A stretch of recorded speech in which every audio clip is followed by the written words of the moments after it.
Meeting ficar no YouTube, então, se caso alguém se tiver gostado e tal, quiser compartilhar com todo mundo, vai ficar no YouTube. A galera vai colocar lá no YouTube do Tecnovalo, então vocês podem utilizar, beleza? Tá, acho que dá, já dá para a gente conversar. Mais uma vez, colocando o link aqui das perguntas, então fiquem à vontade. Eu vou parar um pouco elas aqui. Mas vocês podem colocar as perguntas, beleza? E depois a gente continua. Bom, antes de começar, eu gostaria de perguntar para vocês, e aí vocês podem apertar na mãozinha aqui do Meeting, quantos de vocês já fizeram testes e se vocês, de fato, conhecem testes automatizados? 1, 2.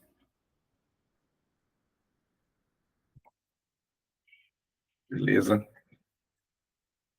Tá, tô vendo que é uma galera bem nova, então vamos com calma, né? Vamos com calma. Antes de falar sobre testes, deixa a galera entrar aí, calma. Bem-vindo todo mundo.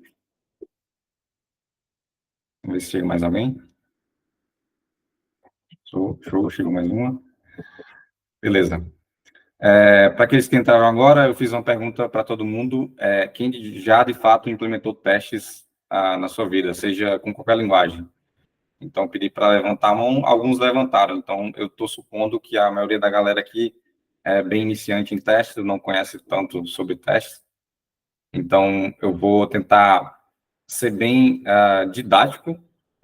Não sei se vou conseguir, mas o objetivo é ser bem mais didático do que geralmente eu sou, porque é um conceito um pouco mais avançado, realmente, teste. Então, vamos lá.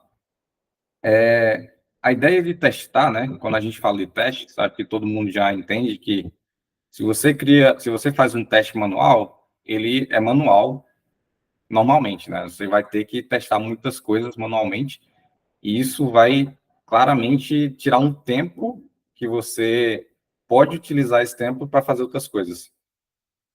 Só que não é só isso, né? A ideia de criar testes automatizados para você testar a sua lógica no geral, além disso, é para você garantir que o seu software continue sendo utilizado ao longo do tempo e que seja simples de fazer modificações e não gere as famosas regressões. O que é uma regressão?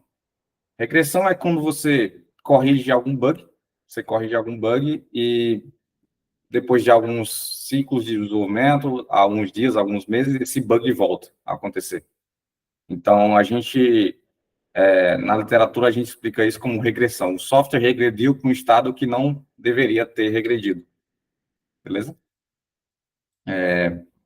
Então, tendo isso em vista, fazer testes automatizados, a ideia de fazer testes automatizados é muito simples.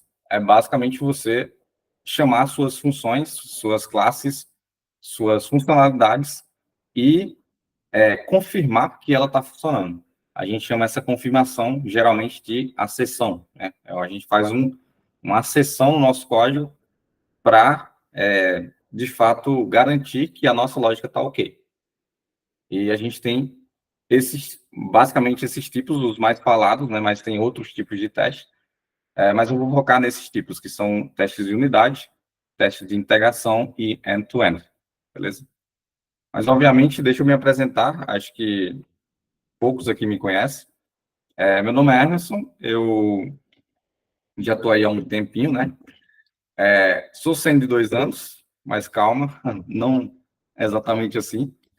Eu já codo há 7 anos, desde que eu iniciei lá no IF, e foi em 2016, eu acho, que eu iniciei no IF. Não sabia nada de programação, entrei no IF de paraquedas, aprendi a programar lá dentro do IF mesmo, algoritmo, essas coisas. Era realmente um zero à esquerda. Aliás, fiquei 5 anos no IF, porque realmente é bem complicado as disciplinas. Então, depois disso, quando eu saí do IF, eu foquei nessa stack aqui. Então, atualmente eu ainda trabalho com ela, mas durante o curso a gente aprende várias tecnologias, né? A gente já aprendeu Java, Python, PHP, várias tecnologias a gente já aprendeu.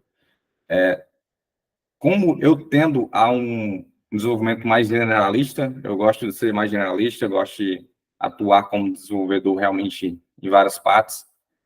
JS e TypeScript, na minha visão, ainda é a melhor stack para você atacar todos os pontos, que é back-end, front-end, até mobile, né? Deixa eu aceitar aqui. Heitor. Esse é o Heitor que eu conheço ou não? Acho que não, né? E aí, obviamente, quais são os assuntos que eu mais gosto de estudar, falar? Basicamente, testes de arquitetura. A arquitetura de software é um mundo, tipo, tem muita coisa. Você pode ir para desde a arquitetura de software, de fato, relacionada ao software, mas você pode ir para arquitetura de cloud, arquitetura de solução. Geralmente, eu tento focar na arquitetura de software de código mesmo. Então, decisões de design, decisões de arquitetura entre sistemas, enfim, basicamente isso. E, obviamente, testes. Testes é uma das coisas mais importantes que eu acho no software. Garantem muita coisa e te ajudam a escalar um software e evoluir ele com relação ao tempo. Se você quer ser um bom desenvolvedor, na minha opinião, você tem que saber sobre testes. E isso é independente de nível. Às vezes a gente pensa que esses dois tópicos, arquitetura de software e testes, eles são um pouco acima. Tipo, um júnior não precisa saber, um pleno não necessariamente precisa saber tudo, e um sênior tipo, precisa saber tudo isso. Não necessariamente, a gente começa de baixo, tá? A gente começa introduzindo esses conceitos aos poucos e claramente ao galgar da sua evolução, você vai absorvendo mais conteúdo e você vai utilizando testes mais complexos, arquiteturas mais complexas, você tem um pouco mais de conhecimento no geral sobre isso. E hoje eu estou atuando como líder técnico, né? Em um squad relacionado a produtos financeiros, mas obviamente eu sou dev, né? Estou ali no front junto com a galera, codando junto com a galera, além de gerenciar eles. É basicamente isso, essa é a apresentação, tá? Então vamos voltar para testes. Como eu falei, os testes é basicamente uma confirmação. Você cria uma função para confirmar outra. Na definição mais simples é isso. Você cria uma lógica para confirmar outra. Você cria uma função para confirmar outra. Então, eu vou começar a introduzir vocês a testes, mas não vai ser nada teórico. Pelo menos, não vou codar aqui, mas não vai ser nada teórico. Vai ser bem prático. E aí, até colocando aqui de novo o link aqui das perguntas, tá? Fiquem à vontade para perguntar. Qualquer pergunta, nenhuma pergunta é boba. Fiquem à vontade para perguntar, tá? Então, vamos lá. O primeiro teste que a gente pensa, geralmente, é o teste unitário. E o teste unitário, ele é tão direto quanto qualquer outro teste. Aqui eu trouxe um teste real, tá? Todos os testes, aliás, todos os exemplos que eu estou trazendo são testes reais, até para vocês terem uma noção de como é feito no dia a dia, tá? Esse teste aqui, qual é o contexto dele? A gente lida com a lógica de investimentos. Então, o investimento, se vocês já viram falar de investimentos, ele é basicamente um empréstimo que você dá a uma pessoa e no final de um período, no final de um tempo, geralmente um ano ou mais de um ano, esse dinheiro volta para você com os juros, né? Com um certo nível de juros. Então, o que eu estou testando aqui, aliás, para falar um pouco da estrutura do teste, geralmente a gente utiliza uma dessas funções, né, que são auxiliares, Aqui a gente tem a função it, né, que é para representar o que é o teste, e também a gente tem a função teste. Então, independente da linguagem, geralmente vai ter ou uma classe de teste ou uma função de teste. Geralmente no Java, no PHP, a gente usa mais classe com funções, no C# também. Mas como o JavaScript é um pouco mais dinâmico, geralmente a gente usa funções direto, porque é mais simples de estruturar o código, tá? Então, inicialmente, a gente define o que é o teste, né? A descrição, de fato, do teste. E aqui tem um pequeno callback, que é, de fato, onde o código do teste será executado. Então, esse teste aqui, o que é que eu estou testando nele? Eu estou verificando se um investimento de R$ 1.000 com um período, né, de 12 meses, e uma profitability, no caso, uma rentabilidade de 12% ao ano. É isso que eu estou testando. E qual é a função, de fato, que eu estou testando? Por se tratar de um teste unitário de função, essa aqui é a função principal, tá? Essa é a função principal. Ela é uma função que simula investimentos, então ela gera várias coisas, e uma dessas coisas é a quantidade de parcelas, tá? Quantidade de parcelas. E o teste é bem simples. Eu tenho um input, que são minhas opções, né? Eu defino aqui o período, defino a quantidade o valor do investimento, a rentabilidade e uma data de início. E com base nesse input, essa função tem que me retornar alguma coisa. E nesse caso, eu estou fazendo a minha confirmação, a minha acessão na quantidade de parcelas. Então, aqui eu espero que esse array que me retornou tenha 12 parcelas, obviamente, porque é um investimento de 12 meses. Então, tem que ter 12 parcelas desse investimento. Claro que tem mais coisas. Desculpa atrapalhar, mas o pessoal falou que o link não tá com as perguntas disponíveis. Tá? Deixa eu ver aqui. Eu acho que, tipo, tá dizendo que encerrou a sessão, sabe, de perguntas. Eu acho que eu tenho que deixar ele lá ativo aqui. Então, vamos deixar ele ativo. Era só para avisar isso mesmo. Valeu, beleza. Acho que eu tenho que deixar ele ativo aqui. Eu acho que Magnus tinha uma pergunta que estava com a mão levantada. Pode fazer, parceiro. Não, cara, era só isso mesmo. Eu ia falar que não estava funcionando o link das perguntas. Show. Pode continuar. Valeu, obrigado. Valeu, parceiro. Agora já tá funcionando. Acho que eu tenho que deixar ele ativo aqui, né? Mas é que fica esse banner gigantesco, mas tudo bem. Tudo bem. Mas é bom que quem chegar aí já vê. Tá. Tudo certo aqui? Alguma dúvida? Vou até ver aqui se chegou alguma dúvida aqui para mim. Eu acho que não, né? Deixa eu dar uma olhada.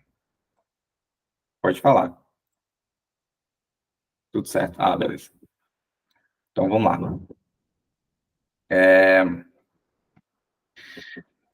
O próximo item aqui de um teste unitário, a gente tem dois tipos de teste, né? Que é o teste unitário de funções e o teste unitário de classes. Qual é a diferença exatamente de um teste unitário de classes e um teste unitário de função? Não muita. Às vezes a gente vai passar por algumas técnicas diferentes, mas, no geral, geralmente um teste de classe, ele testa o conteúdo que está dentro da classe. Geralmente, o conteúdo que está dentro da classe é formado por métodos e o estado da própria classe, que são as propriedades. Nesse caso aqui, eu estou testando um repositório que é um teste bem simples. Para aqueles que conhecem repositório, o repositório é uma classe que a gente utiliza para fazer conexão com o banco de dados, e com base em uma informação, a gente retorna ela através dessa classe. Então, aqui o teste é bem simples. Tem que retornar, ou retorna, um item de catálogo. Né? Então, eu instancio a classe aqui, o meu repositório, chamo o meu método, passo um dado de teste mesmo, e aí eu espero que o retorno desse cara ele seja de instância desse objeto aqui. Então, bem direto mesmo o teste. Claro que tem muitas outras coisas que eu escondi aqui, porque a gente vai falar a mais, mas a ideia do teste unitário de função é isso. Geralmente tem um método específico que você testa, tá? Às vezes, esse método pode conter alguma lógica a mais. E aí, como eu mostro aqui, ó, a classe mesmo, ela implementa uma conexão com o banco de dados. Então, nessa linha aqui, 5, eu faço uma query, de fato, no banco de dados, para pegar esse item. Eu utilizo o ID dele, tá? E faço uma query aqui, de fato, para pegar o resultado. E aí, ela tem um pouco mais de lógica, que verifica se o resultado for igual a 0. Se for igual a 0, manda null. Se não, cria um novo objeto aqui com o que eu espero. Tá bem direto, bem simples. E aí, vocês podem surgir a pergunta, mas você está fazendo uma conexão com banco de dados? Isso é um teste unitário? Calma, a gente vai chegar nisso. Mas, sim, é um teste unitário. Eu vou explicar um pouco mais sobre isso depois. Beleza? Então, saindo do back-end, saindo um pouco mais da lógica mais crua, a gente vai para o front-end. Aí, esse aqui é um pouco mais, talvez um pouco mais complexo para quem nunca viu. A gente tem testes unitários que a gente chama de testes de componente. Esses componentes, a gente faz ele através de frameworks no front-end, né, como React, Angular, Vue, enfim, qualquer outro tipo de framework. Tem vários frameworks por aí. E a ideia desse teste é testar unitariamente o seu componente, aquele componente que você fez, seja um input, seja um formulário, uma coisa pequena, tá?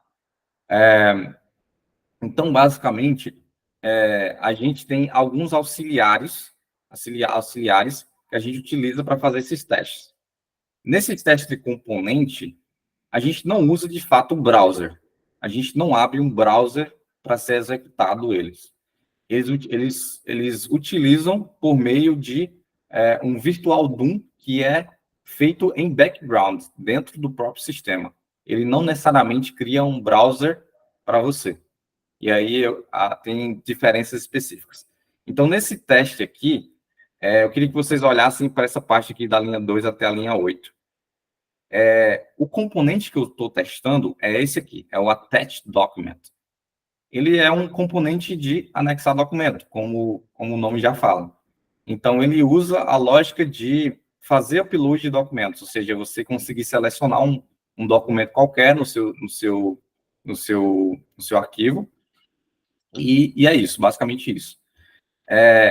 Esse carinha aqui chamado render, ele é basicamente da Libio, da biblioteca que eu estou utilizando. Esse render é basicamente para renderizar o componente em background.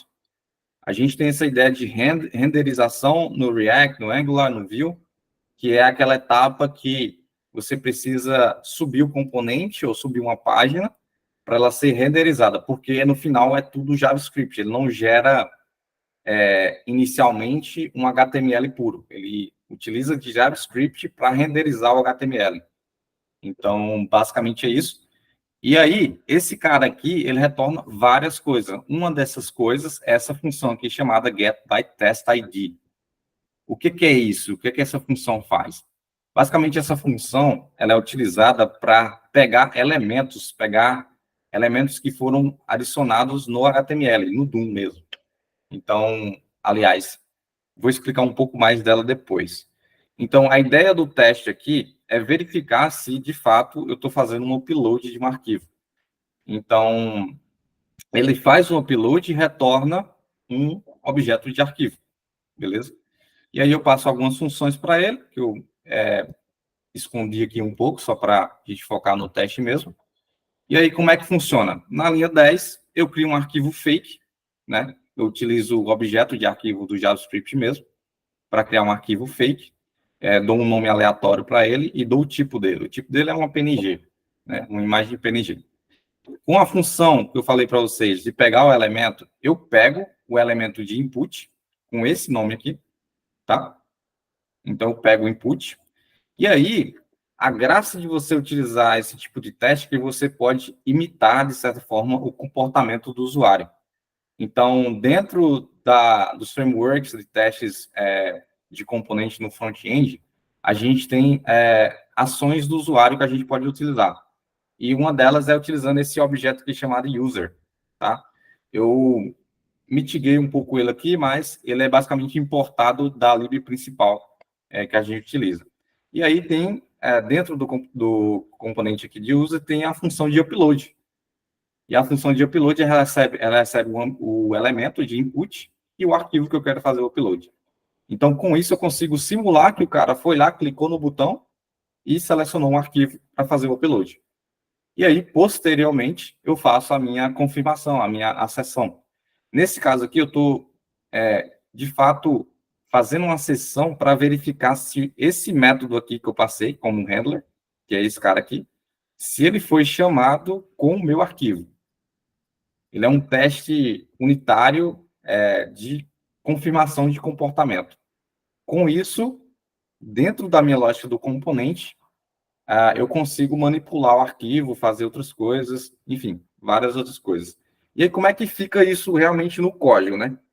Fica assim, dentro desse componente aqui, que é o meu componente principal, eu tenho um input, tá? Eu tenho um input e talvez vocês ficarem perguntando, cara, como é que eu faço para...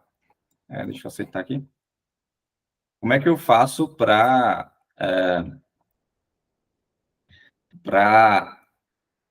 buscar, de fato, esse elemento? No HTML, no geral, isso é do HTML, tá? A gente tem essas propriedades chamadas data traço alguma coisa. Então, vocês podem utilizar essas propriedades customizadas para colocar qualquer atributo. E nesse caso aqui, geralmente nos testes de front-end, a gente usa muito essa ideia de colocar data-test-id para ter um ID fixo do componente, do elemento, no caso. E a gente consegue pegar esse elemento de acordo com o que a gente espera. Então, definir aqui o input simples, definir que ele é do tipo arquivo, né, que ele recebe imagens, e aqui eu passo, de fato, a minha função, que eu estou passando aqui como propriedade. Beleza? E é dessa forma que eu faço um teste de componente. Esse é um teste de componente mais simples, mas você poderia testar qualquer coisa aqui. Você poderia testar comportamentos de renderização, por exemplo, se você passasse uma lista para uma tabela, você poderia confirmar que essa tabela estaria exibindo tantos itens, e assim por diante, apenas manipulando o DOM, manipulando os elementos dentro do HTML. Como geralmente a gente aprende lá, a manipulação do DOM simples. Só que dessa forma é um pouco mais abstraída. A gente não vai fazer isso na mão, porque seria muito código e seria bem difícil fazer isso. Aí tem uma pergunta aqui que o meu parceiro Yuri fez. Deixa eu ver aqui. Esse tipo de teste não é considerado teste end-to-end. Qual teste, Yuri? Esse aqui que eu estou fazendo ou o outro?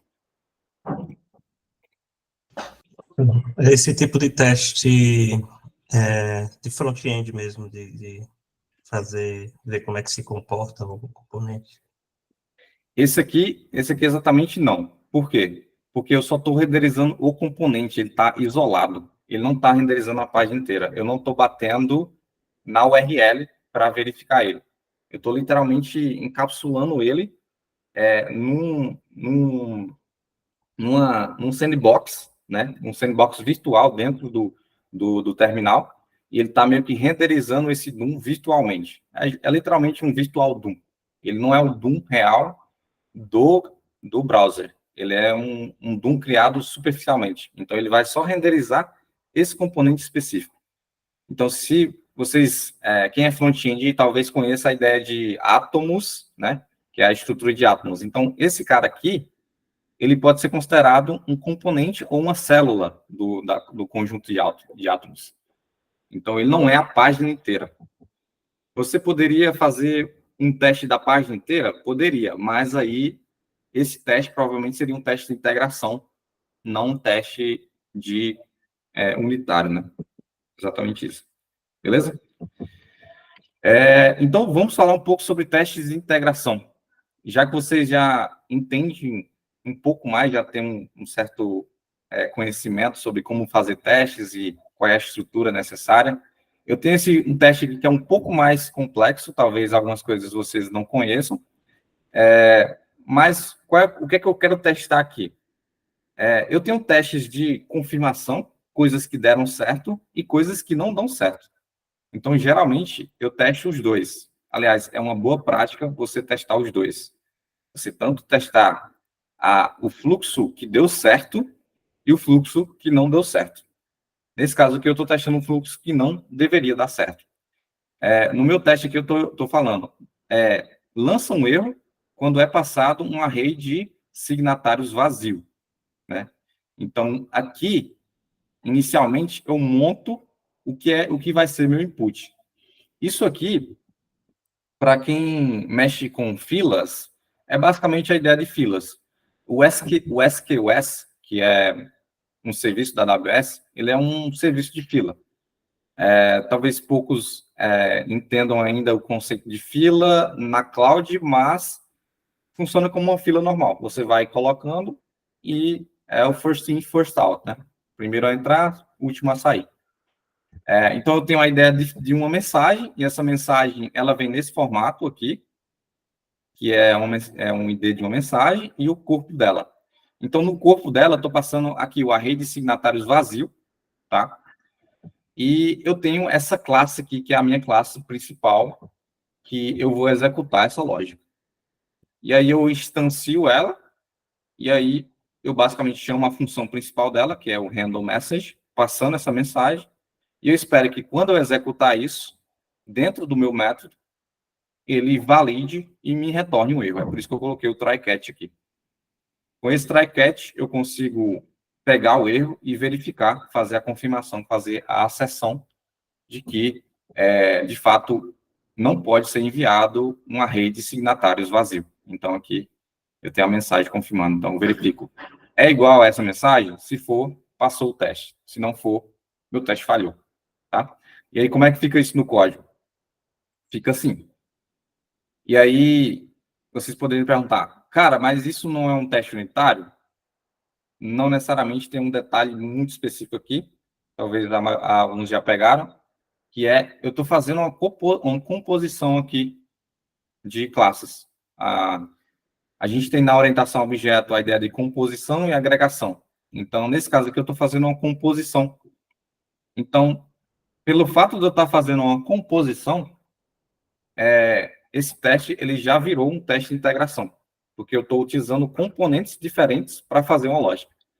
Então, na função principal, eu tenho essa parte inicial, que é basicamente eu fazendo o parse do JSON, porque aqui eu mando o JSON, tá vendo?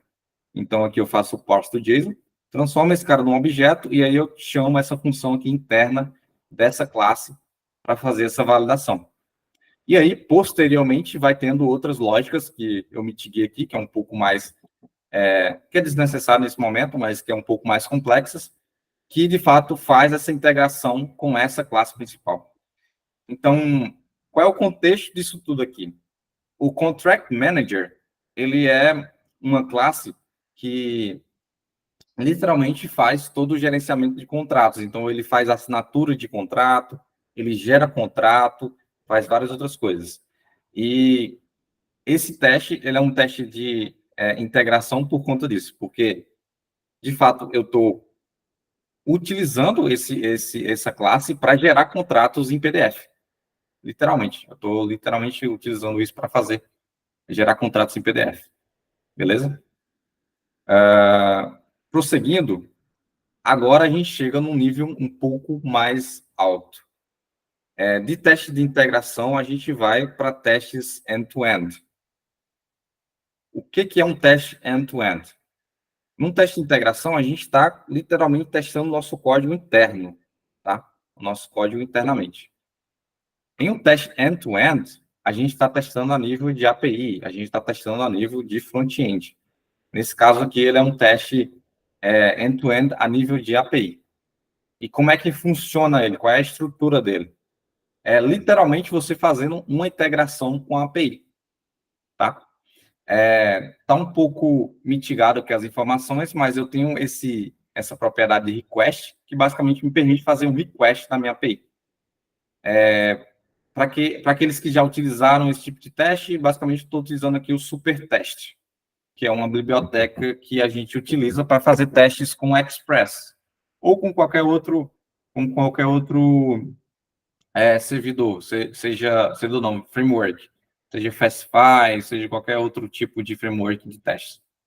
Então, aqui, eu estou literalmente fazendo uma requisição para o meu back-end, passando informações e esperando o resultado. Então, aqui eu seto qual é a minha URL, qual é o tipo do método que eu quero fazer, é um post, seto o cabeçalho de application JSON e mando o meu conteúdo do body, né? Meu conteúdo do body basicamente é um e-mail aqui, um password e esse plano de acesso aqui, esse ID de plano de acesso. Então, o meu teste tem que criar um usuário com plano de acesso. Beleza. Então, o que é que eu espero da minha API? Eu espero que ela me retorne 201, que é created, o status de criação, e que meu body, na minha resposta, tenha essas informações. Então, tem que ter ID, tem que ter e-mail, tem que ter password, e tem que ter, de fato, o Access Plan ID.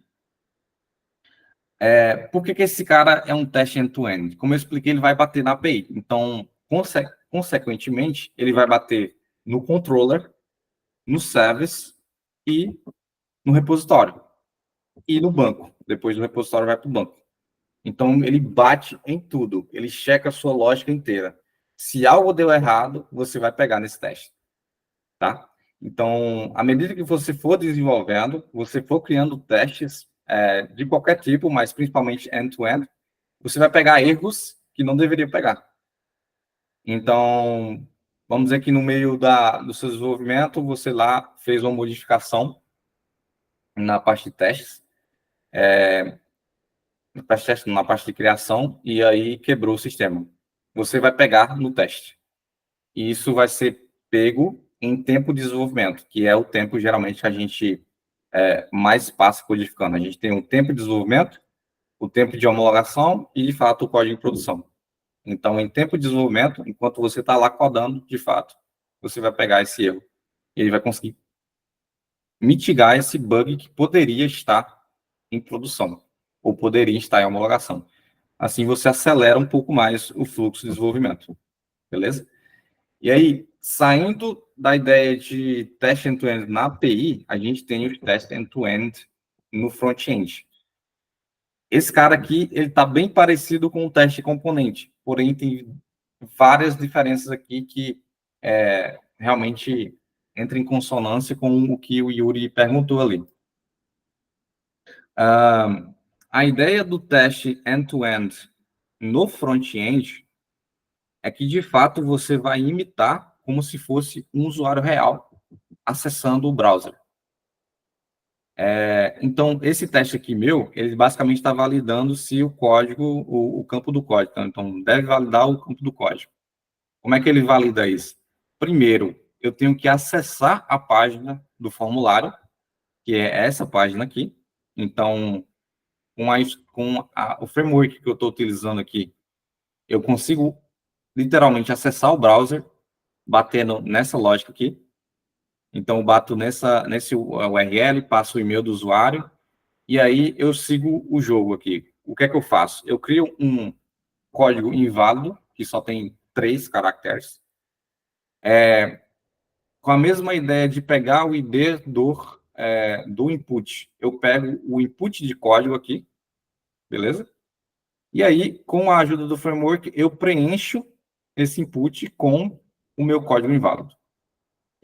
Preenchendo esse código, esse input com o meu código inválido, a gente tem várias estratégias de validação de input, né? Uma das estratégias que a gente utiliza é escutar o evento de onBlur. Geralmente é isso. Qualquer lib de formulário, geralmente eles escutam o evento de onBlur, que é aquele evento que você remove o mouse do input, clica no outro lugar e ele acontece. Aqui, eu estou simulando o browser. Então, claramente, eu não consigo... Simulando o browser, não. Simulando o usuário. Então, claramente, eu não consigo, literalmente, clicar no código lá, no browser. Então, eu simulo esse evento de onBlur, que é esse cara aqui. Então, com o input, eu simulo o evento de onBlur. E o que é que eu espero depois de simular esse evento de on-blur? Eu espero que lá dentro do meu HTML tenha um campo, uma lista de erros por esse D aqui. E aí eu pego o primeiro erro, beleza? E aí eu verifico, esse erro aqui, ele é igual a isso? Ou seja, o erro que deu, o texto precisa ser pelo menos 4 caracteres, porque aqui eu estou passando 3, né? Então deve ser 4. E aí, como é que fica isso realmente? Então, a primeira parte que eu falei para vocês, na linha 6, é eu pego o input de código, do código que eu quero fazer, e aí eu pego através da propriedade que eu falei, a propriedade customizada, que geralmente a gente utiliza, que é o data test ID. Depois desse input ser pego, eu preencho ele e faço o efeito on-blur. Quando eu faço o efeito on-blur, eu espero que esse carinha aqui apareça na tela, que é uma lista não ordenada, e ele tem basicamente as listas dos erros, as mensagens de erros que aparecem. E é por isso que eu estou pegando ele aqui na primeira posição aqui. Então, aqui eu estou pegando a mensagem de erro desse elemento, beleza? E aí, como é que funciona isso de fato? Funciona assim, ó. Ele literalmente vai simular o usuário clicando lá. Então, vai executar, ó. Executa super rápido, como é um teste só, ele executa super rápido. E aí você tem uma noção visual se de fato a sua UI está funcionando corretamente. Então aqui, dependendo do teste, ele vai bater em tudo. Geralmente esse teste a gente faz no ambiente de homologação, que é tudo sandbox, que é tudo fake. E aí com isso a gente consegue testar fluxos inteiros. Esse é um teste considerado simples, mas tem vários outros testes. Como vocês podem ver, eu tenho uma suite completa de várias páginas aqui com vários testes. Beleza? Então, eu estou executando só um. Geralmente, em um fluxo de desenvolvimento, a gente testa apenas as páginas ou os componentes que a gente está, de fato, desenvolvendo. E aí, no CI/CD, a gente coloca uma pipeline mais completa, onde a gente executa uma camada de testes um pouco maior. E aí, geralmente, dura minutos esses testes. Beleza? Pode falar. Nesse caso, esse teste seria a substituição daquele teste manual que a gente faz, tipo, de rodar o projeto e ir lá na tela, clicar e testar se a feature está funcionando. É exatamente isso ou tem mais algum? Exatamente isso. Geralmente, esse teste aqui, ele é feito por QAs, né? A galera, quando a gente está numa empresa muito grande, geralmente a galera tem uma equipe de QA. E a galera do QA geralmente faz esse tipo de teste, que é o teste final. É o teste que a gente vai, de fato, testar a funcionalidade inteira. Então, ele vai substituir todo o teste manual. Porque se você tiver uma etapa de homologação e toda vez alguém de produto ou alguém do próprio negócio ter que testar manualmente cada coisa, seria loucura. Imagina a quantidade de funcionalidades que tem em um site, em uma plataforma. Seria loucura a pessoa ter que testar todo aquele fluxo toda vez em homologação. As mesmas coisas, constantemente. Então, fica bem difícil manter isso, manter a consistência disso. E como é que essa pessoa manualmente vai pegar erros? Vai ser muito difícil, né? Realmente. Então, à medida que a gente vai fazendo testes end-to-end, a gente vai adicionando mais camadas de teste, mais quantidade de testes, a gente vai tendo uma cobertura um pouco maior. E aí eu vou falar um pouco melhor sobre isso. E aí a gente mitiga a regressão, que é, você modificou uma coisa, quebrou outra. Você não deveria ter quebrado a outra. Você deveria ter só adicionado a feature sem quebrar a outra. Então, isso aqui mitiga bastante coisa. Tem mais uma pergunta aqui. Meu amigo Cristóvão. Vamos lá. Vamos fazer um teste ainda sem afetar o banco de dados. Por exemplo, para testar o cadastro de usuário, eu não quero que aquele usuário seja realmente criado no banco. Então, você testa end-to-end, cria informação no banco, mas não no banco real. O banco de produção vai ficar lá, safe. Você tem que criar um ambiente de homologação. um ambiente onde que os testes end-to-end executem isoladamente. Então, o teste end-to-end, o nome já fala, ele bate em tudo, até no banco. Às vezes, a gente tem uma integração com um serviço externo, e o teste end-to-end também tem que bater naquele serviço externo. Porém, dependendo do serviço externo, ele vai ter um ambiente sandbox, que é o ambiente de homologação deles. Então, sim, você tem que bater no banco. Não, isso aqui, você não pode fazer nesse tipo de teste. Onde você pode fazer esse cara, para o cara não criar, de fato, um usuário no banco, é nos testes unitários ou talvez de integração, que é mais simples. Mas, geralmente, no teste de integração, a gente utiliza um banco fake, que a gente subiu num Docker, que a gente subiu na própria máquina, um banco local mesmo. E aí, um teste end-to-end, ele vai bater em tudo mesmo, beleza? Ele é feito para bater em tudo. Até mesmo para confirmar toda a nossa lógica e garantir que tudo está ok. Certo? Ele replica o ambiente de produção. É isso que eu quero dizer. Show? Tirando todo esse conhecimento que eu falei, existe um conhecimento ainda mais importante em toda a construção de um teste, que é a ideia de fazer mocks. E aqui tem a ideia de test doubles. Isso aqui vem da literatura. Ela não é double de float, double, ela é double de dublês. Então, a gente tem dublês de testes. Esses dublês, eles atuam na mesma metáfora de um dublê real. Então, eu tenho o ator principal, a atriz, e eu tenho o dublê, ou a dublê que imita esse ator. Nesse caso aqui, os mocks, eles vêm para imitar dados ou outros componentes que a gente utiliza. Esses componentes podem ser classes, podem ser funções, enfim. A ideia inicial é que a gente utilize esses caras para validar a nossa lógica. Então, uma das primeiras ideias de mocks é o faker. O que é o faker? O faker é o dado faker. É aquele que você cria somente para validar. Então, nesse dado aqui, eu estou criando um e-mail inválido e um password errado, um password pequeno. Só que eu inputei ele estaticamente. Então, manualmente, eu criei essas variáveis para poder testar minha lógica. Isso que é bom quando você está iniciando testes, para você entender como funciona a ideia de criar resultados falsos para os seus testes, seja input ou output, tá? Você pode criar faker para input ou output. E basicamente é isso.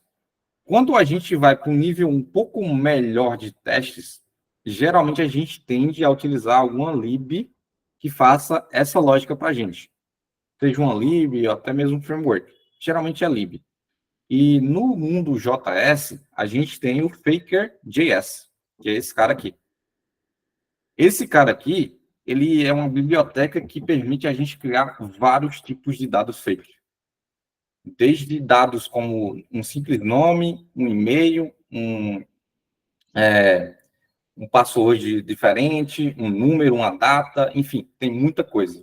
Depois procurem que vocês vão entender. A gente pode fakear até geolocalização, dependendo do caso de uso que a gente tiver, às vezes a gente precisa até fakear uma geolocalização, que é a coordenada de latitude e longitude. Então, com esse cara aqui, eu consigo ter um pouco mais de dinamismo no meu código. Eu consigo criar nomes aleatórios, que, no caso aqui, obviamente, não é para ser um nome, era para ser um e-mail, então eu estou passando errado. E aqui eu consigo também gerar passwords aleatórios também. Nesse caso aqui, eu estou criando um handle de alfanumérico. E o tamanho dele é 5. Nessa lógica que, para exemplificar, o password tem que ser acima de 8. E é por isso que ele é um password pequeno, um password que não deveria passar.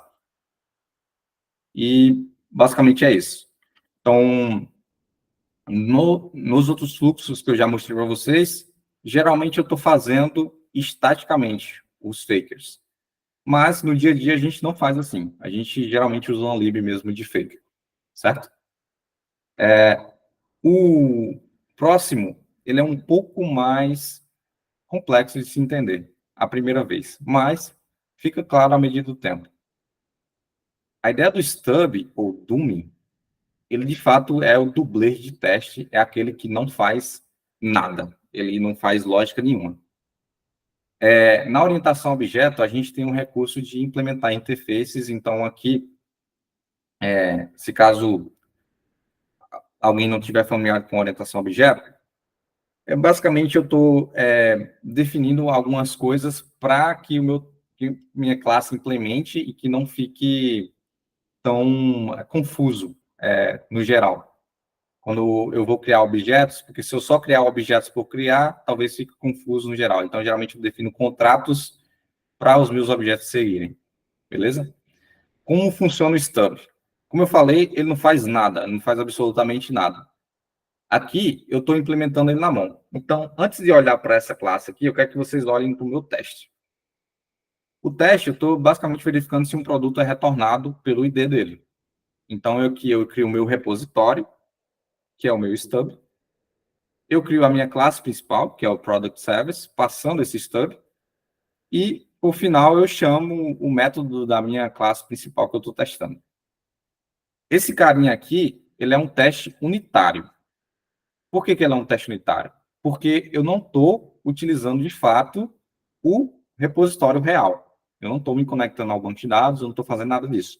Eu estou mocando o repositório para que eu siga com minha lógica. E a implementação desse stub, eu basicamente implemento a interface e eu crio uma função que faz ajuda aqui, que não faz nada. Ele simplesmente pega dados fake e me retorna. Então, eu passo um ID aqui e dentro de uma rede de produtos fake, eu acho um que faça sentido. Então, ele não faz absolutamente nada. É só para que eu consiga validar minha lógica dentro do Product Service. Beleza? E a implementação dele é muito simples. É isso aqui. Você pode fazer até mais simples do que isso. E, geralmente, a gente faz. Isso aqui, ele é bom de se fazer? Ou é bom para você entender o que é um stub. Você entendendo que um stub é basicamente um componente, uma classe, que ela é fake, que ela não serve de nada, essa é a ideia do stub, beleza? E aí, com ele, você consegue burlar a lógica inicial, adicionando um mock para poder validar outro componente que você, de fato, quer validar. E nesse caso aqui é o Product Service. Show? Deixa eu ver se tem perguntas. Tem uma pergunta aqui. Vamos lá. Como você recomenda estruturar esses testes do projeto? Colocar uma pasta só para testes de integração, testes unitários? Devo colocar os testes no mesmo diretório onde está o arquivo? Tipo, na pasta service, faz todos os testes de relacionamento ao service. Olha, isso é muito particular. Geralmente, eu separo em uma pasta diferente. Mas não tem problema nenhum você colocar o teste do lado da sua função ou do lado da sua classe. É escolha totalmente sua. Porque, no final das contas, a lib de teste que você vai executar lá no terminal, ela vai pegar os testes independente do diretório que tiver. Então, eu já vi até a galera colocando os testes dentro do próprio arquivo do próprio arquivo da classe, que eu não achei legal também, mas geralmente você pode escolher colocar o teste logo próximo ao componente principal, a classe ou a função, ou criar um arquivo só para colocar testes. Aí você separa da forma que você quiser. Beleza? Deixa eu esconder aqui. Show de bola. Então, essa implementação aqui, ela é uma implementação super manual. Ela, inicialmente, é boa para você entender o stub como conceito, como lógica.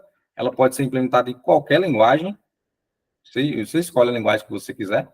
Essa lógica de orientação a objeto tem em Java, tem em C#, em qualquer linguagem você pode usar ela.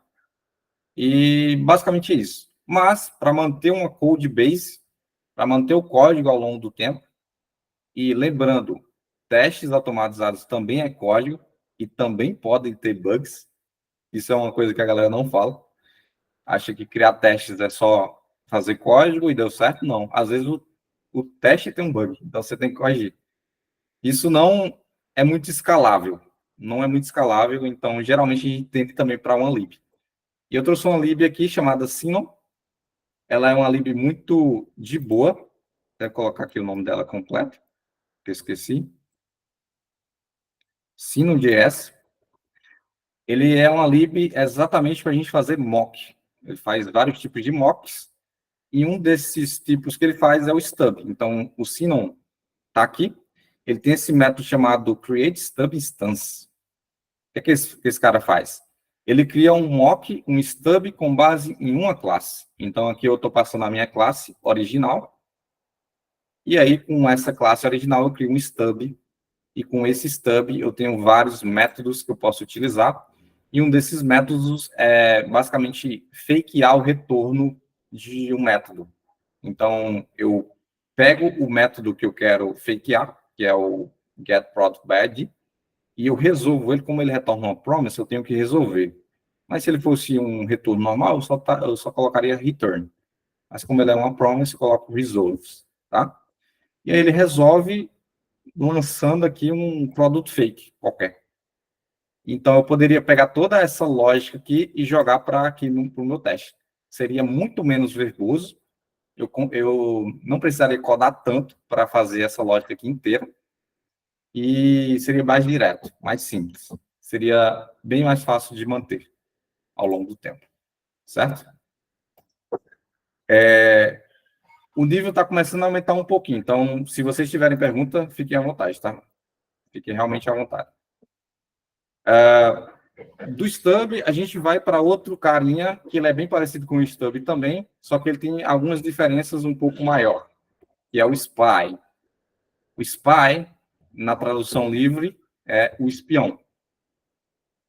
O que esse cara faz? Além dele ser um Stub, além dele não fazer nada, além de fakear tudo, ele também guarda informações importantes. Nesse caso aqui, eu implementei ele na mão. Geralmente a gente não implementa ele na mão, mas eu implementei ele na mão aqui para vocês entenderem o conceito do Spy. Então, ele é a mesma coisa do Stub. Eu faço aquela lógica de criar um mock, injeto ele no Product Service, executo ele, e aí eu tenho outra lógica aqui que eu vou falar um pouco mais sobre ela. Mas, olhando exatamente para a classe, eu adicionei um carinha a mais aqui, que é essa variável aqui. Essa variável, ela é basicamente para guardar a quantidade de chamadas que eu faço ao método getProductById. Então, inicialmente ela é 0, e aí eu vou incrementando à medida que eu faço essa chamada a esse método. Para que eu faço isso? Esse é um teste unitário que a gente chama de teste comportamental. A gente está testando o comportamento. Como assim comportamento, Emerson? Quando a gente chama uma função e ela chama outra, geralmente a gente tem um comportamento, beleza? E aí, a gente consegue verificar esses comportamentos. Então, eu tenho aqui o meu mock que eu criei, ele guarda essa informação. Quando eu executo essa função do meu product service, aí eu verifico se de fato a minha função lá foi chamada. Eu consigo verificar se ela foi chamada uma vez, beleza? É bem direto assim, bem simples. Tem coisas a mais que a gente pode adicionar. Tem coisas realmente a mais. Essas coisas a mais são verificação de input. A gente consegue verificar os argumentos que a gente passa para a função. A gente consegue verificar retornos das funções. Mas, claramente, se a gente for fazer isso manualmente, vai ser muito, muito chato. Igual os stubs. Vai ser muito chato de manter. Então, obviamente, a gente tende a utilizar alguma lib. Aqui eu tenho o Jest, né? O mais conhecido de todos, o framework mais utilizado no mundo JS. Esse framework é do Facebook. E ele tem esse método aqui chamado SpyOn. O SpyOn é basicamente para eu criar spies, para eu criar espiões para mim. E aqui eu passo um objeto, que é o meu próprio repositório, e eu espiono o método dele, que é o getProductById. Espionando ele, eu retorno aqui um ProductById spy, que é, de fato, a minha função espiando que eu vou utilizar. E aí eu poderia fazer a confirmação, a acessão dele, com alguns métodos que o próprio Jest me disponibiliza. E um desses métodos é o to have been called times one, ou seja, deve ter sido chamado, ou tenha sido chamado, algumas vezes. Então, aqui eu defini que seria uma. Então, poderia, como o stub lá do Sinon, eu poderia jogar esse código aqui dentro. Ficaria muito mais simples, muito mais fácil de acompanhar essa lógica, beleza? Deixa eu ver se tem perguntas. Ah, tá de boa, tá de boa. Todo mundo entendendo aqui? Eu não estou vendo suas caras, então não sei se estão entendendo 100%. Tá de boa, né? Franco, você já entende, você não precisa. Beleza. Show de bola. Então, bora para frente, né? Esqueci de falar. Com a utilização de um framework, né? Eu mencionei aqui o to have been called times. Isso aqui é uma função do framework. A gente chama essas funções de matchers. Matchers. Qualquer framework de testes vai ter elas. A gente chama elas de matchers. Tem vários tipos de funções para fazer confirmações, para fazer acessões. E nessa lógica do framework do Jest, a gente tem várias. Tem o to have been called, ou seja, foi chamado, ele tenha sido chamado, né? Tem o to have been called times, que eu já mostrei para vocês. E tem outros aqui muito legais, que são para verificar argumentos, se uma função realmente foi chamada com um argumento específico. Tem essa lógica. Tem para verificar se ela retornou, tem para verificar se ela retornou quantas vezes. Enfim, tem vários outros métodos aqui que a gente pode utilizar, vários matchers que a gente pode utilizar. Isso é muito importante quando a gente tem uma lógica um pouco mais densa, com if, else, com for dentro da lógica. A gente consegue fazer esses testes um pouco mais granulares com esses matchers, beleza? Deixa eu excluir aqui. Show.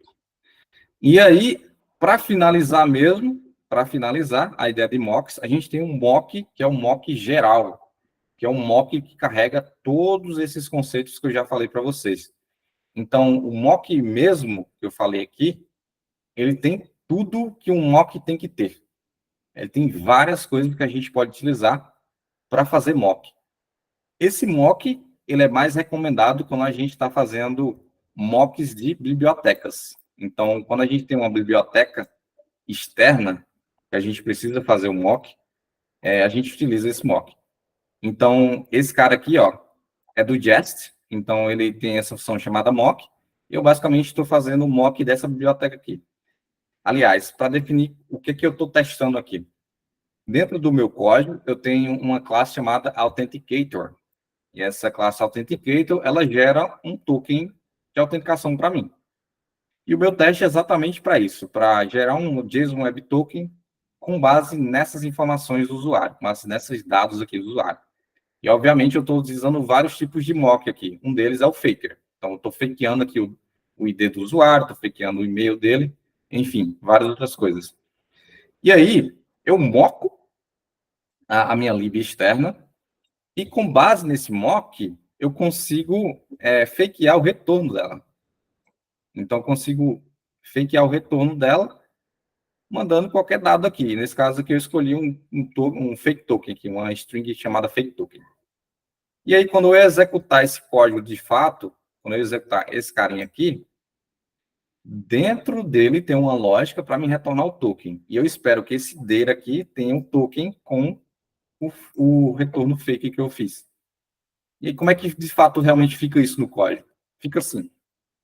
Como vocês podem ver, é um código um pouco mais verboso, estou utilizando muito TypeScript aqui, então parece até Java, mas ele é bem tranquilo de se entender. Eu tenho essa classe aqui principal, que é a minha Core Authenticator, e eu tenho esse método aqui dentro dela. Esse método é quem faz a lógica de gerar token. Então, aqui eu defino um tempo de expiração para ele, que é de 1 hora. E aí, de fato, eu utilizo a lib aqui do JSON Web Token, que ela está bem aqui. Eu recebi alguns parâmetros, o usuário, de fato, que é o dado que eu estou passando, a criptografia e o tempo de expiração eu passo aqui. Ele gera um token para mim, eu faço uma coisinha a mais aqui e eu retorno essa informação aqui. Então, esse carinha aqui é ele aqui. Então, mocando o retorno dessa função signer, eu sei exatamente o que ele vai retornar. Aí vocês poderiam me perguntar, mas por que diabos você está testando isso? Geralmente a gente faz esses testes de comportamento para fazer uns testes um pouco mais granulares. Eles não necessariamente precisam ser feitos. Mas, quando a gente está construindo um software do zero, geralmente a gente faz para ir validando as nossas lógicas. Então, possa ser que esse teste não precise ser feito. Mas é importante você conhecer esse tipo de teste, esse teste de comportamento, porque ele é utilizado não somente em testes unitários, mas em várias outras camadas. É muito, muito legal fazer eles, beleza? E aí, para finalizar, eu falei bastante de libs e frameworks. E aí, quais são as libs, quais são os frameworks que a gente disponibiliza? Ó, na verdade, então, tem algumas, né? Algumas, bastante. Eu nem coloquei todas aqui porque não caberia, né? Seria impossível. Mas em várias linguagens, tem vários tipos de frameworks e libs para fazer teste. Então, eu separei algumas aqui que eu utilizo no mundo de JS, também algumas que eu já utilizei, como o Codeception, do PHP, o JUnit, o PEST, né? Que a gente tem o Jest do JavaScript, a gente tem o PEST do PHP, que é PHP com teste, né? E várias outras libs um pouco mais macros, que testa coisa mais complexa, como o Playwright, que é para fazer teste end-to-end, o Selenium também, tem o Cucumber também, enfim, tem várias outras libs de teste, e o mais famoso também é o Cypress, acho que esse aqui é mais famoso do que todos esses. Eu particularmente gosto de utilizar o Playwright e o Jest.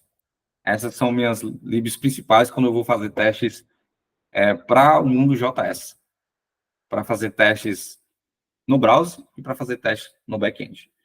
Mas, dependendo da linguagem, às vezes a linguagem já tem um bom arcabouço de teste, um bom core de teste. No Node.js, recentemente, eles lançaram uma lib específica para o Node.js para colocar teste. Então, eu tenho isso aqui dentro do core do Node. Mas eu sei que linguagens como Go, se não me engano, o Go já tem tudo. Acho que o Go é o principal, não consigo lembrar de outro. Mas o Go, a filosofia do Go é que você tenha tudo dentro da própria linguagem. Então, você literalmente tem tudo dentro da linguagem. Até as libs de teste que eu utilizo. Então, quem programa em Go, talvez conheça um pouco mais do que eu. Beleza? E aí, qual é a moral da história aqui? Isso aqui é só ferramental, como qualquer linguagem, como qualquer framework. É só ferramental. O que vocês precisam entender é tudo aquilo que eu já tinha falado. O que é um teste unitário, o que é um teste de integração, o que é um teste end-to-end, quais são os tipos de mocks. Você dominando aquilo, independente de linguagem, de framework, vocês vão saber fazer testes. Isso é uma das coisas principais que quem está começando a fazer teste, geralmente não presta atenção. E aí bate muito a cabeça tentando aprender o framework e não sabe exatamente como utilizar o framework. Então, vocês conhecendo como utilizar testes, como fazer testes, vocês utilizam qualquer framework. É simples assim. A mesma lógica de frameworks qualquer, como Laravel, no JS Next. Então, tem essa mesma lógica de, sabendo codar, vocês mexem em qualquer framework. A verdade é essa. E a estrutura, né? A estrutura do teste tem algumas, mas geralmente a mais difundida é essa aqui, chamada de AAA, que é o Arrange, Act e Assert. Essa estrutura é muito simples porque ela define um clean code para o teste. Aliás, se eu não me engano, isso está até no livro do clean code. Quem leu pode até confirmar para mim. A estrutura do teste, ela é basicamente formada por uma construção das coisas, que a gente chama de arrange, e a ação, que é de fato a função, a classe, ou alguma coisa que eu tenho que executar, e por final, a confirmação, que é o assert. Então, eu tenho um arrange, que é a definição do meu input ou das minhas coisas. Às vezes tem mocks também. Eu tenho a minha ação, que é o que eu vou executar. Nesse caso aqui, eu estou gerando um slug de um texto. Né? Eu tenho uma policy, uma regra. Eu quero que essa policy ela seja slugify, transformada em slug. Então, eu passo aqui duas palavras. Eu aciono essa lógica e eu espero que dentro do meu objeto de policy tenha um slug com essa informação aqui. Bem simples assim. Então, todos os testes que eu mostrei para vocês são nessa estrutura. Geralmente, a gente define a construção, input, etc., a ação e a confirmação. Por que isso? Porque aí você já bate o olho e já vê. Entendi.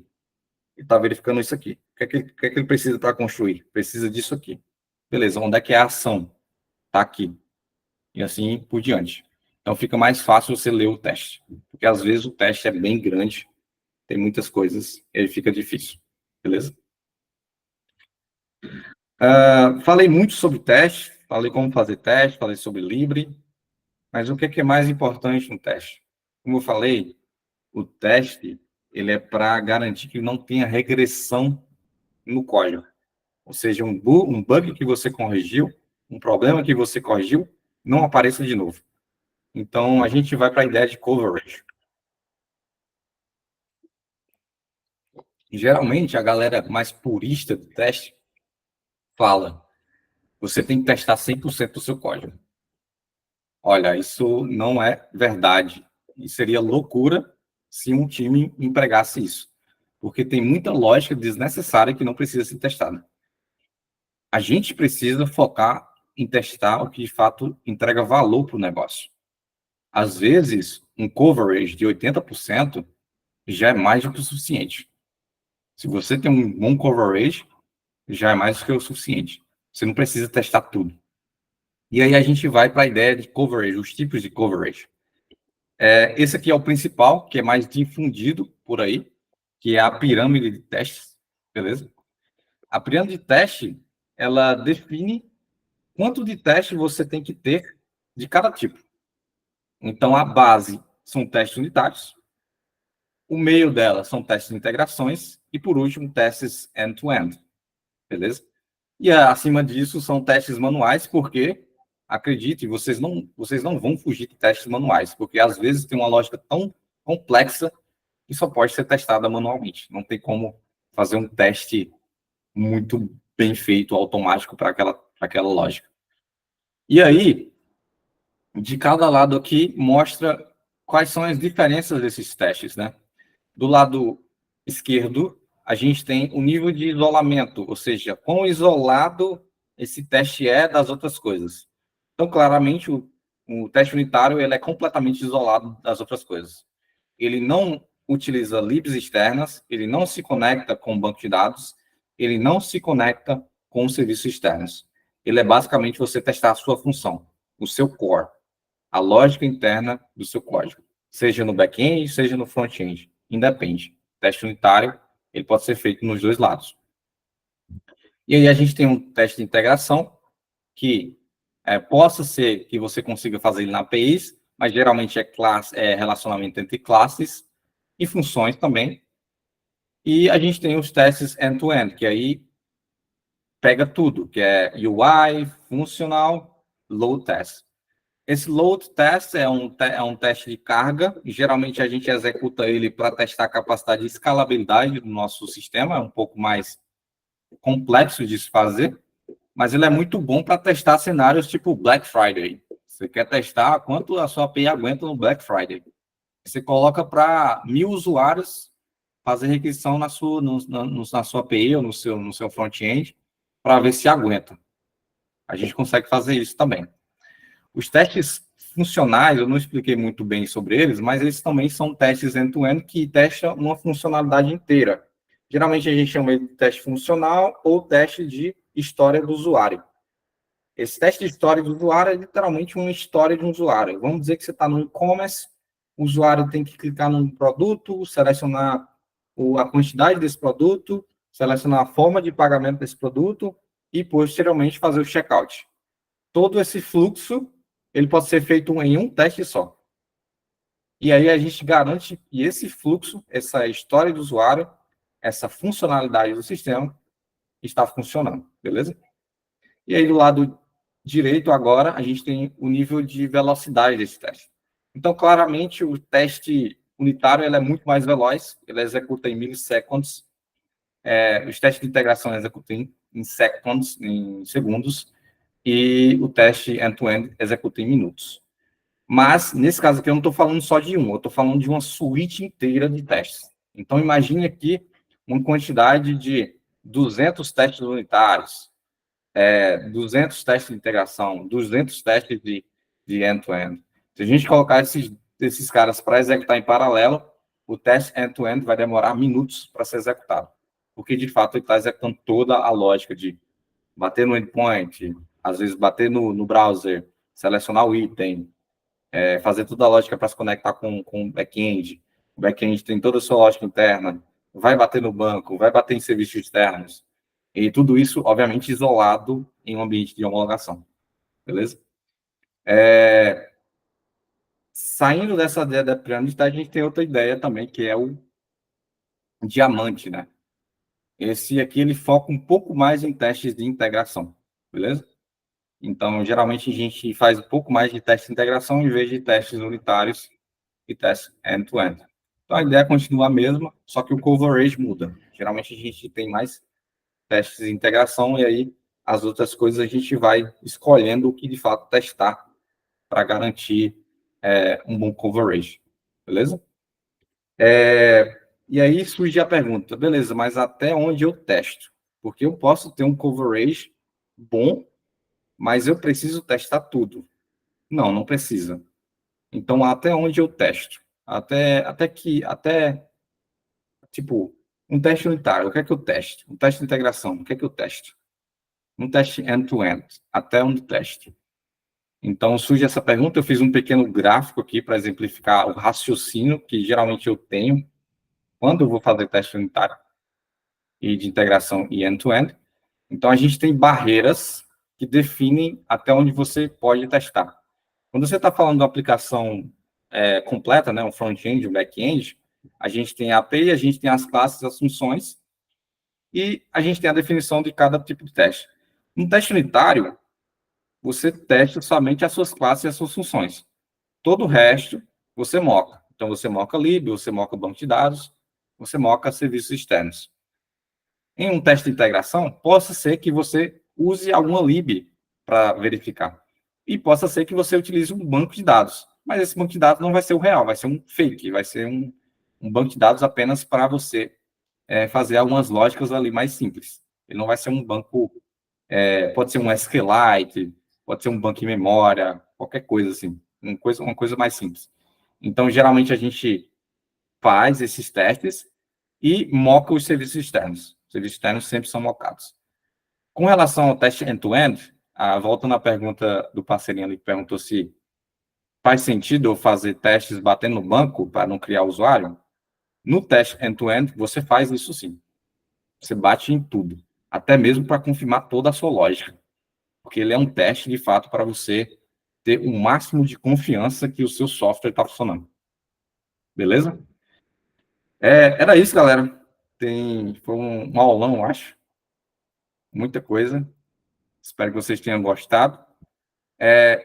Eu vou abrir para perguntas. Eu sei que vocês não fizeram perguntas aqui, mas fiquem à vontade, tá? Vou abrir para perguntas. Levantem a mão, um de cada vez, né? Beleza? Deixa eu parar aqui de compartilhar.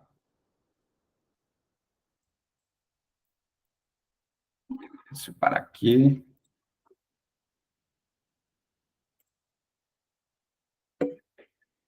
E aí, galera? Tudo safe?